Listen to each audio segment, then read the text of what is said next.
Здравствуйте. Давайте посмотрим несколько позиций из Лидеавса. И вот давайте первая позиция. В партии было dc5. Понятно, что это нехороший, просто нехороший ход. ef4. Вот в партии было так. И, естественно, получили очень нехорошую позицию. То есть отсталая шашка, видите, забитая называют эти шашки. Забита двумя шашками, тем более вот когда по 6 шашек, это ужас какой-то, конечно. Если сюда бить, тоже, естественно, плохой рейндж возникает. А вот здесь давайте посмотрим позицию, куда бы мы пошли за черных. b5. Естественно, нельзя cb2.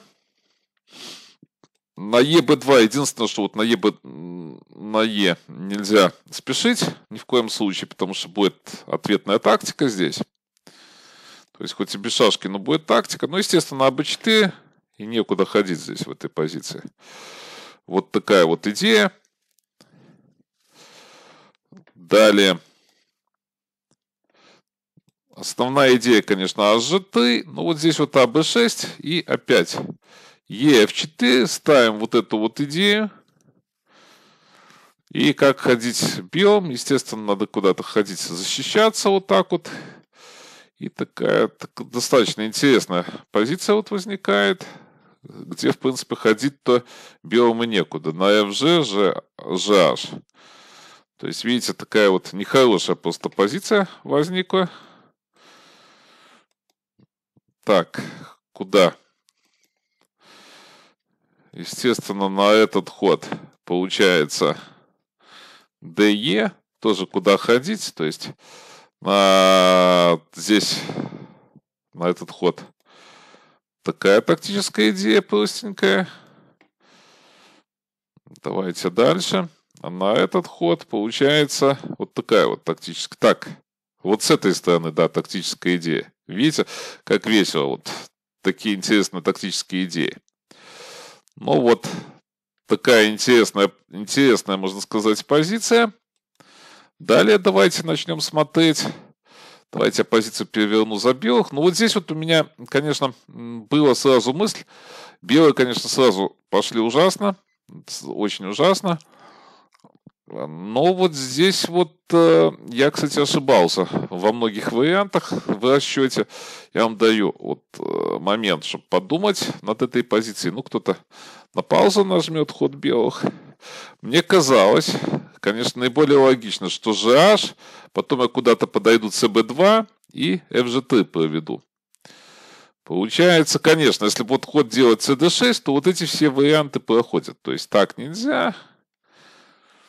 А, допустим, BA, так, CB, BA, проводим просто, получается. Ну, то есть вот это вроде бы проходит на этот ход. Но вот ход находится ED6. Вот он очень интересный. Интересный ход. Если ходить вот сюда, то есть вот с этой идеей, получается, ходим так, и вроде бы здесь все в шоколаде получается. Но CD6, и вот как вот ничью делать за белых? Что-то мне совсем вот непонятно, если честно. То есть код должен быть хороший тычок, и все в порядке. Но я вот на всякий случай оставляю другой вариант здесь, EF4 ход, и думаю, тоже все здесь нормально будет. Но у меня идея простая. Допустим, пойти так, и шашка вот эта порывается рано или поздно. В дамке, конечно, есть какие-то вот идеи интересные здесь. То есть сюда не надо бить, сюда, а здесь вот тактика ответная получается. Есть такие идеи. Хотя тут непонятно куда ходить.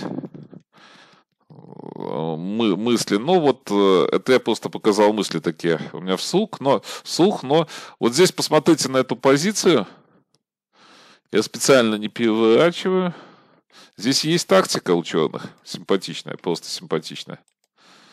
Видите, и эта тактика изменяет полностью ход позиции. То есть тактика вмешивается, я бы сказал, в стратегию. Ну, вот такая вот интересная позиция. То есть у вас возможность анализировать, я думаю, позицию. Будет вам интересно ее посмотреть еще. Так, опять эта позиция повторяется. Вот здесь вот CB4 было в партии. Ну, они выиграли. Но мне вот кажется, что все-таки попроще DE5, и он интереснее так ход. Если же F4, то вот, естественно, ходы заканчиваются. Вот эта вот идея, видите. Ну и совсем все плохо. Так, GH4. Вот этот вот ход наиболее интересный, наверное. Ну вот здесь проводим вот эту идею.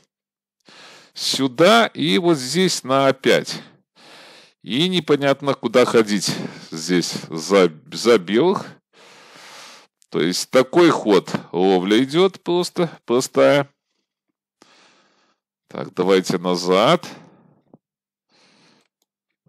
На такой ход, интересный ход такой вот появляется.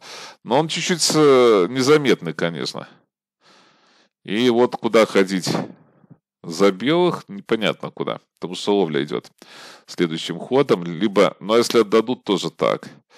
Но вот такие вот моменты. В принципе, я не знаю, но если CB2 еще может посмотреть, может как-то. Ну, по-моему, здесь или на А, на Е1 тоже ход есть. Ну, в общем, здесь все тоже очень хорошо. Поэтому давайте дальше смотреть позиции. Здесь поанализировать, ну или давайте я вам тут дам возможность поанализировать самим тоже. Должна быть где-то выиграна позиция. То есть следующий момент. Вот здесь вот было EF2. EF2 был этот ход. Наверное, надо было все-таки как-то DE5 ходить. Вот не знаю, что тут будет после DE5, но давайте будем смотреть EF2. Повернем опять доску. И ходим B5. То есть B3 в этой позиции. Но другого, наверное, нету здесь. Все-таки в этой позиции. Сюда, если ходить, то получается интересная идея. Давайте я вам там тоже паузу посмотреть. То есть, вот. Выжидаем, можно сказать. DE5 и вот здесь вот DC5. То есть на этот ход CB просто пробегаем вот таким образом. Интересная позиция получается, видите. Ну вот можно было, кстати, мне, да, подробнее я эту позицию сразу не отмечал, но вот посмотрите, если интересно, посмотрите. Вот такие вот выжидательные ходы имеют и в этой позиции на вот этот вот ход получается сюда и сюда. Такая интересная позиция получается. Далее. В партии вот было BA3, CB6 и вот DE5 пошли. DC5. Ну, естественно, на этот ход вот это вот угроза. CD4 и вот здесь выжидает как раз. Выжидает DC7, BA7, FG3 и вот нападение. И непонятно, куда здесь ходить, в принципе. Вот такая вот интересная позиция получилась. Ну вот АБ4. Еще далее тут CD6. Ну и так далее. Тут играли еще. Играли выиграна позиция вроде бы. Это уже может сами проанализируйте, если будет интересно. Потому что вариантов, в принципе, много. Ну и позиция такая достаточно интересная. Я вас призываю самих анализировать, показывать варианты. Может, я где-то сегодня неуверенно комментирую, но вот достаточно поздний час, но я хочу вам показать вот эти интересные позиции, поэтому вот получилось, что получилось. Итак, до новых встреч.